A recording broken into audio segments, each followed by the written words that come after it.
ఓం నమ శివాయ. అందరికీ నమస్కారం అండి. ఈరోజు మనం చెప్పుకోబోయే అంశము ఇంట్లోని అత్తగారు, కోడళ్ళు ఇలాంటివన్నీ కొద్దిగా ఉంటారు. జనరల్గా కుటుంబ వ్యవస్థ అది భారతీయ వ్యవస్థలోని.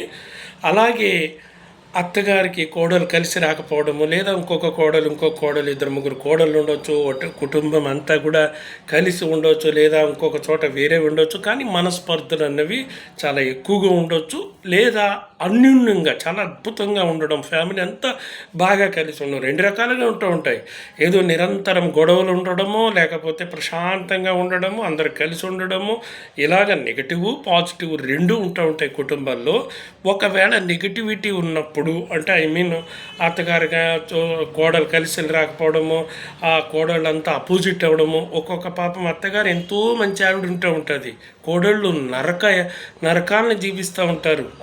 ఆవిడికి మేము ఎన్ని చూస్తూ ఉంటాము, ఎన్నో కేసులు మా దగ్గరికి వస్తూ ఉంటాయి, వాటి పరిష్కారాలు చెప్తూ ఉంటాము. అట్లాంటప్పుడు ఏం చేయాలంటే అత్తగారు వారి కోడళ్ళు కలిసి రావడానికి, ఒక కోడలు ఉండనివ్వండి, ఇద్దరు కోడళ్ళు ఉండనివ్వండి, ఎవరైనా ఉండనివ్వండి, వాళ్ళు కొద్దిగా కలిసి రావడానికి సింపుల్ ఒక రెమెడీ చెప్తాను. సరస్వతీదేవి ఫోటో పెట్టుకోవాలి, అత్తగారు పూజ చేయాలి. ఇవన్నీ కూడా చక్కగా ఆ సరస్వతీదేవి ఫోటో పెట్టుకుని ముందుగా ఒక ప్లేట్లోని ఒక తమలపాకు పెట్టి, ఆ తమలపాకు పైన కుంకుమార్చన చేస్తూ లక్ష్మీదేవి మంత్రాలు చదవాలి. పెట్టిందేమో సరస్వతీదేవి ఫోటో, మంత్రాలు చదివేది సరస్వతి మంత్రాలు. ఇలా చేయడం వల్ల అద్భుతమైనటువంటి ఒక మార్పులు వస్తూ ఉంటాయి.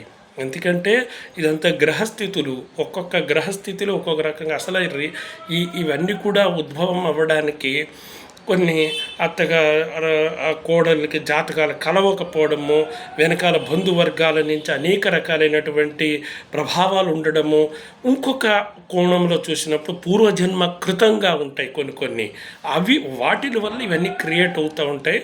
ఏదేమైనప్పటికీ కూడా ఈ రెమెడీనే మేము చెప్పుకున్నటువంటి రెమెడీ చాలా అద్భుతమైన ఫలితాన్ని ఇస్తుంది. ప్రయత్నం చేయండి, మంచి జరుగుతుందండి. ఇంట్లో శాంతి ఉన్నప్పుడు అన్నీ కలిసి వస్తాయి. ఇంట్లో సుఖశాంతులు ఉన్నప్పుడు సమస్తము కలిసి వస్తుందండి. మంచిది. ఓం